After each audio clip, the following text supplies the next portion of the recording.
Assalamualaikum warahmatullahi wabarakatuh.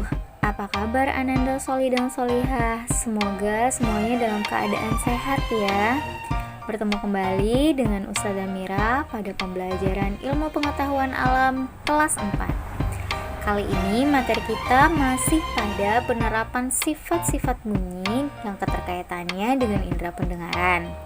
Nah, sebelumnya pembahasan kita itu adalah bagian dan cara kerja telinga, kepekaan telinga sebagai indera pendengar, dan memelihara kesehatan telinga. Kali ini pembahasan kita adalah yang pertama penyerapan bunyi dan yang kedua adalah pemantulan bunyi. Bunyi akan dipantulkan bila mengenai benda yang permukaannya keras. Benda yang permukaannya keras seperti tembok, batu, besi, dan sebagainya. Sebaliknya, bunyi akan diserap jika mengenai benda yang permukaannya lunak. Benda yang permukaannya lunak dapat dijadikan sebagai peredam suara. Misalnya kapas, karpet, bol, busa, karet, kain, dan sebagainya. Peredam bunyi biasanya digunakan pada gedung bioskop, studio rekaman, dan gedung pertemuan agar pantulan bunyi yang dihasilkan tidak mengganggu bunyi asli. Bunyi pantul dibedakan menjadi 3 jenis, yaitu gaung, gema, dan bunyi pantul yang memperkuat bunyi asli. Perhatikan penjelasannya satu persatu. Yang pertama, gaung. Gaung adalah bunyi pantul yang sebagian terdengar bersamaan dengan bunyi aslinya. Hal ini yang menyebabkan bunyi asli terdengar kurang jelas.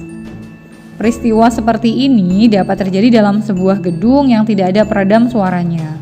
Gaung biasanya dapat kita dengar saat berada di ruangan yang sempit.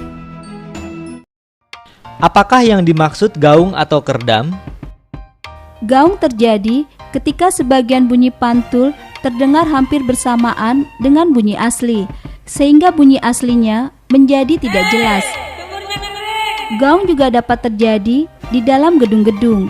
Ini sangat tidak menyenangkan.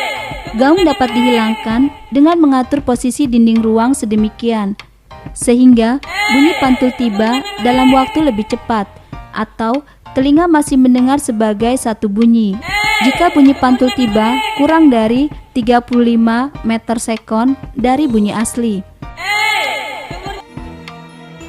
Yang kedua, gema. Gema adalah bunyi pantul yang terdengar setelah bunyi asli selesai. Hal ini terjadi karena dinding pantulnya mempunyai jarak yang jauh, misalnya pada suatu lembah, gunung, atau perbukitan. Gema akan terdengar berkali-kali sebelum akhirnya suara perlahan-lahan mengecil dan hilang. Seorang pendaki di salah satu puncak gunung meneriakkan kata-kata tertentu.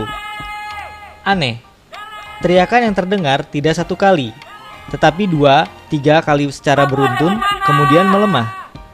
Gejala apakah ini? Bunyi kedua yang didengar itu adalah gema. Gema merupakan bunyi pantul yang terdengar setelah bunyi asalnya terdengar lebih dahulu. Ada interval waktu antara terdengarnya bunyi asal dan bunyi pantul. Gema dapat dihasilkan dari pantulan bunyi oleh bangunan, bukit-bukit, dan karang yang cukup jauh. Adanya gema menunjukkan bahwa bunyi memang dipantulkan.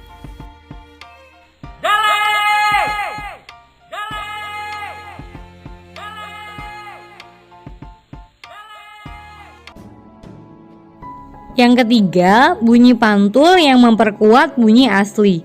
Bunyi pantul yang memperkuat bunyi asli terjadi jika jarak antara sumber bunyi dan dinding pemantul berdekatan. Misalnya, suara musik dalam ruang tertutup akan lebih keras dibandingkan suara musik di ruangan yang terbuka.